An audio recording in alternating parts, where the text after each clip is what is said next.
Hello everyone, नमस्ते and welcome back. और कैसे हो आप सब? आई होप आप सब बहुत अच्छे होंगे। तो आज की वीडियो में मैं आपके साथ शेयर करूंगी कि मैं किस तरीके से अपनी ग्रोसरी को ऑर्गेनाइज करती हूं, क्योंकि पिछली वीडियो में मैंने आपके साथ शेयर किया था कि अगर आप मॉल से ग्रोसरी खरीद रहे हैं तो आप किन किन चीजों का ध्यान रखें कि आप एक्स्ट्रा फिजूल खर्ची से बच सके। तो ये वीडियो उसी का नेक्स्ट पार्ट है, क्योंकि इस वीडियो में मैं जो ग्रोसरी लेकर आई थी उसको ऑर्गेनाइज करने का तरीका दिखा रही हूँ। और ये मेरा अपना तरीका है कि मैं किस तरीके से ग्रोसरी को ऑर्गेनाइज करती हूँ। सबका तरीका अलग अलग हो सकता है और सबका जो सामान खरीदने का ढंग है वो भी अलग अलग होता है, क्योंकि मेरे घर में जितना सामान खत्म होता है मैं उसी के हिसाब से सामान लेती हूँ, क्योंकि मेरे घर के पास बहुत सारे मॉल हैं। तो जब भी कोई चीज खत्म होती है तो मैं वहां से भी परचेज कर लेती हूँ, इसलिए मैं एक बार में बहुत सारा इकट्ठा सामान नहीं खरीदती हूँ।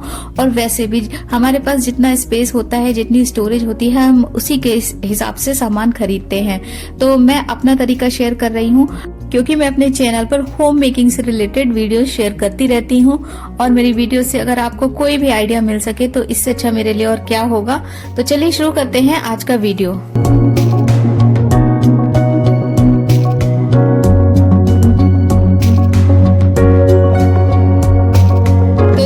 आपको दिखा देती हूँ कि ग्रोसरी अरेंज करने से पहले मैंने अपना क्या क्या काम निपटा के रख दिया है।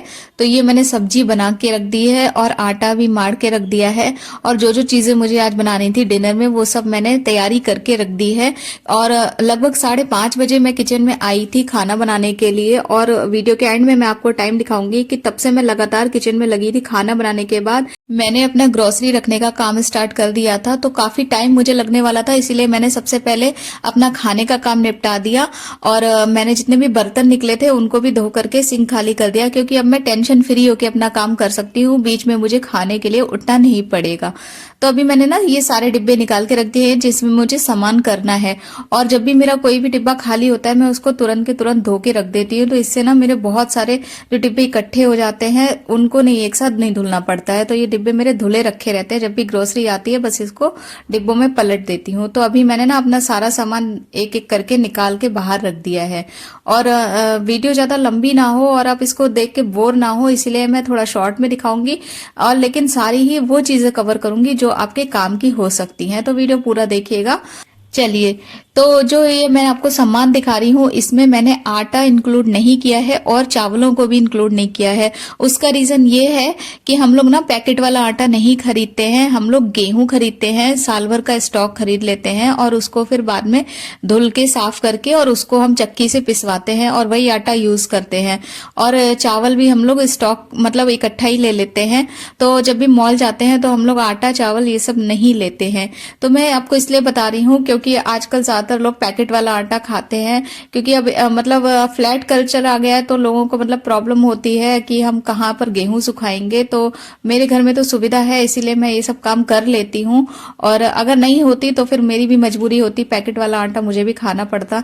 लेकिन पैकेट वाला आटा ना हम लोग को अच्छा नहीं लगता है, इसलिए हम लोग गेहूं लेकर पिसवाते हैं। और अगर आप भी चाहें गेहूं लेकर पिसवा सकते हैं, आप चक्की पर जाइए, वहां पर गेहूं भी मिलते हैं, आप उनको लेकर भी पिसवा सकती हैं। तो अब ये देखिए जो पैकेट है ना बेसन का, तो मेरा बेसन वाले डिब्बे में थोड़ा सा बेसन बाकी था, इसलिए मैंने बेसन के पैकेट को उस डिब्बे में नहीं किया है। जब ये डिब्बा खाली हो जाएगा तब मैं इसमें बेसन करूंगी धुल करके साफ करके। और अब देखिए ये दाल ना मैंने डिब्बे में पलट दी और इतनी दाल बच गई थी, तो इसको मैंने नॉट लगा के रख दिया है अलग। तो जितनी बची हुई चीजें हैं इनको मैं अलग रख दूंगी। डिब्बे में जितना सामान आ रहा है उतना मैं पलटती जा रही हूँ, बाकी सामान को मैं अलग रख दूंगी। अभी आप देखेंगे वीडियो में कि किस तरीके से मैंने बचे हुए सामान को भी ऑर्गेनाइज किया है। और ना जिस दिन ग्रोसरी रखनी होती है उस दिन बहुत ज्यादा काम बढ़ जाता है। तो ये ग्रोसरी लगभग 2 दिन पहले की आई हुई थी, लेकिन मैंने इसको अभी डिब्बों में नहीं किया था, क्योंकि मुझे आपके साथ वीडियो शेयर करनी थी। और वीडियो के साथ साथ ना अगर कोई काम करते हैं मतलब साथ में वीडियो भी बनानी होती है तो बहुत ज्यादा टाइम लग जाता है। इसीलिए मैंने सोचा था कि जिस दिन मेरे पास थोड़ा काम कम रहेगा उसी दिन मैं वीडियो शूट करूंगी और उसी दिन ये ग्रोसरी भी भर जाएगी। तो इसी तरीके से मैं अपना काम कर लेती हूँ। और अब ये देखिए चावलों का जो मैं पैकेट लाई थी ना, ये बासमती राइस बिरयानी वाले जो होते हैं वो ये मैं डिब्बे में कर रही हूँ। और ये गोलियां होती है ना, ये आयुर्वेदिक गोलियां होती हैं और बहुत ही इफेक्टिव होती है, इससे कीड़े वगैरह नहीं लगते हैं चावल में। तो मैंने आधे चावल करने के बाद ये गोलियां डाली। अब दूसरा पैकेट भी इसमें पलट दिया है और ऊपर से और गोलियां डाल दी। तो अब ये बिल्कुल सेफ रहेंगे, इसमें कीड़े वगैरह नहीं होंगे, क्योंकि हमारा जो बिरयानी वगैरह है वो डेली डेली तो बनती नहीं है। तो अभी इन चावलों का स्टॉक मतलब ये काफी दिनों तक चल जाएगा मेरा। और बहुत ही जल्दी जल्दी मैं काम कर रही हूँ क्योंकि डिनर का टाइम भी हो रहा था और बहुत ज़्यादा ही टाइम लग गया था मुझे ये सब काम करने में। और ये देखिए, मैंने पिछली वीडियो में आपको दिखाया था ना कि मैं एक ही पैकेट रिफाइंड लाई थी, क्योंकि रिफाइंड हम लोग बहुत ही कम ही यूज़ करते हैं, ज़्यादातर मस्टर्ड ऑयल यूज़ करते हैं फ्राइंग वगैरह में भी। तो ये मेरा एक पैकेट रिफाइंड इस बोतल में आ गया है। और अब मैं थोड़े थोड़े जो छोटे छोटे जो मसाले होते हैं वो इन छोटे वाले डिब्बों में कर दे रही हूँ। और ये देखिए, कुछ खड़े मसाले, इनको मैं इस तरीके से छोटे डिब्बे में निकाल देती हूँ जो मुझे डेली के लिए चाहिए होते हैं। बाकी के खड़े मसाले मैं इस तरीके की छोटी छोटी पॉलिथीन में बिल्कुल बढ़िया से नॉट लगा के रख देती हूँ डिब्बे में, एयर टाइट करके। इस तरीके से ना इनकी खुशबू बनी रहती है। और बाकी का ये देखिए, चने वगैरह जो है ये भी मैं डिब्बे में पलट के रख दूंगी, क्योंकि ये बच्चे इसमें से निकाल के खाते रहते हैं।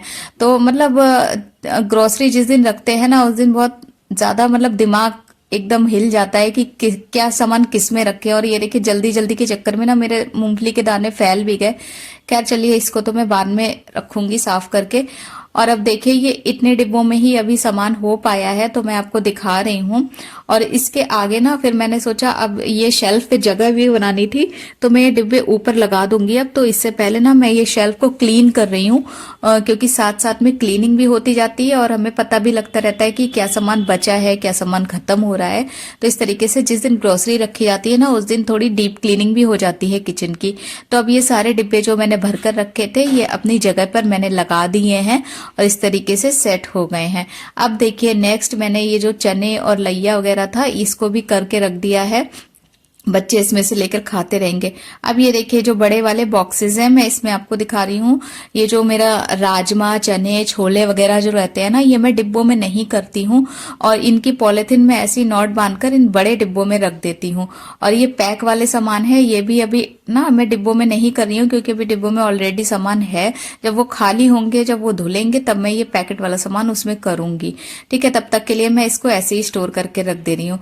और राजमा, छोले, चने वगैरह ये डिब्बों में मैं इसलिए नहीं करती क्योंकि ये डेली डेली तो बनते नहीं है। तो जब कभी भी बनने होते हैं ना, मैं बड़े डिब्बों में पॉलिथीन में करके रखे, तो इन्हीं में से निकाल के और मैं यूज कर लेती हूँ। क्योंकि जितने ज्यादा आप डिब्बे रखेंगे किचन में, उतने ज्यादा आपका क्लीनिंग का काम बढ़ेगा और मतलब बहुत ज्यादा किचन भरा भरा भी लगेगा। तो कम से कम मतलब जो डेली में जितनी चीजें जरूरी होती है उतनी ही मैं डिब्बों में रखती हूँ, बाकी मैं अलग रख देती हूँ। और ये कुछ ऐसे छोटे छोटे पैकेट में जो सामान बच जाता है, इनको मैं इस तरीके की बास्केट में रख देती हूँ, तो सामने दिखते रहते हैं और यूज होते रहते हैं। तो अब देखिए, एक बार जब ग्रोसरी अरेंज करते हैं ना, तो हमारा स्टॉक भी हमें पता लगता रहता है कि कितना सामान बचा है और क्या क्या लाना है, क्या क्या खत्म हो रहा है। तो सारी चीजें मैंने देख ली और साथ साथ क्लीनिंग भी होती रहती है। और इस तरीके का ये जो क्लीनिंग वगैरह का सामान होता है, विम लिक्विड वगैरह या फिनाइल वगैरह या हैंड वॉश वगैरह, इन सबको ना मैं ऐसे, ये मेरा सिंक एरिया है, इसके नीचे मैंने एक शेल्फ लगवा रखी है, तो इन सब सामान को मैं यहाँ रख देती हूँ। जैसे बर्तन वाला जूना हो गया या फिनाइल, या बहुत सारी ऐसी चीजें होती है, इसमें ना मेरा बहुत सारा सामान आ जाता है। तो इस तरीके से बास्केट में अरेंज करके रखती हूँ, क्योंकि जब भी क्लीनिंग करनी होती है ना इस वाले एरिया की, तो ऐसे बास्केट निकाल के आराम से क्लीनिंग भी हो जाती है और एक बास्केट में सारा सामान ऑर्गेनाइज भी रहता है, इधर उधर फैलता नहीं है। तो देखिए, सारा सामान ये क्लीनिंग वाला मैंने इसमें रख दिया। बाकी एक छोटी बास्केट में मैं बिस्किट वगैरह और थोड़े बहुत स्नैक्स वगैरह बच्चों के रख देती हूँ, तो जब भी बच्चों को खाना होता है, इसी बास्केट निकाल के इसमें से ले लेते हैं। तो मतलब इधर उधर इनको ढूंढना नहीं पड़ता है, सारा स्नैक्स वाला आइटम मैं एक जगह पर रख देती हूँ। तो फ्रेंड्स, इन सब कामों को करने में ना बहुत ज्यादा टाइम लग गया था। अभी मैं आपको दिखाऊंगी, मैं तो आपको बहुत शॉर्ट में दिखा रही हूँ ताकि आप बोर भी ना हो और वीडियो ज्यादा लंबी भी ना हो। वाकई में मतलब ये सब काम करने में थकान भी बहुत हो जाती है और टाइम भी बहुत ज्यादा लग जाता है, इसीलिए मैंने पहले खाना बना करके रख दिया था। और अब बाकी का जो छोटी मोटी चीजें हैं, जैसे बाथरूम में ये साबुन खत्म हो रहे थे तो यहाँ रख दिए, टूथपेस्ट रख दिया। बाकी अब ये जो फैला है ना ग्रोसरी रखने के बाद, अब मैं इसको समेट दूंगी और किचन टॉप को अच्छे से क्लीन कर दूंगी, क्योंकि किचन टॉप को खाली करना जरूरी है। क्योंकि अब यहाँ पर ना मैं खाना बनाऊंगी, रोटियां सेकूंगी और बाकी आगे का काम होगा। तो अब बस सारा सामान रख गया है। अब इसके बाद ये जो झोले खाली हुए थे इनको भी फोल्ड करके इनकी जगह पर रख दूंगी और बस ग्रोसरी का काम तो मेरा खत्म हो गया है। लेकिन हम अभी मेरा जो किचन का काम है वो नहीं खत्म हुआ है, वो अभी मुझे करना है और उसको करने के बाद ही मेरा पूरा काम खत्म होगा। और 5:30 बजे से मैं किचन में लगी हूँ, तब से लगातार काम कर रही हूँ और अब थोड़ी थोड़ी थकान लगने लगी है। तो सारे सामान को अपनी जगह पर रखने के बाद अब फाइनली जो फर्श पे कूड़ा फैला है उसको मैं झाड़ू से एक बार क्लीन कर दूंगी और सारा कूड़ा उठा लूंगी। और अभी आप देखिए टाइम हो रहा है 8 बज रहे हैं और 8 बजे तक मैंने अपना सारा सामान रखने का काम खत्म कर दिया था और अब मैं डिनर बनाना स्टार्ट करूंगी, मतलब रोटियां सेकूंगी। बाकी सब्जी वगैरह तो मैंने बना कर ही रख दी थी। तो फ्रेंड्स, आपसे बातें करते करते मैंने अपना सारा काम खत्म कर दिया है और होम मेकिंग से रिलेटेड आप और वीडियोस देखना चाहते हैं तो मेरे चैनल को सब्सक्राइब कर लें और वीडियो अच्छी लगी हो तो इसको लाइक कर दें और शेयर कर दें। तो मिलती हूँ आपसे किसी और नेक्स्ट टॉपिक में, नेक्स्ट वीडियो में। तब तक के लिए अपना ध्यान रखिए और खुश रहिए।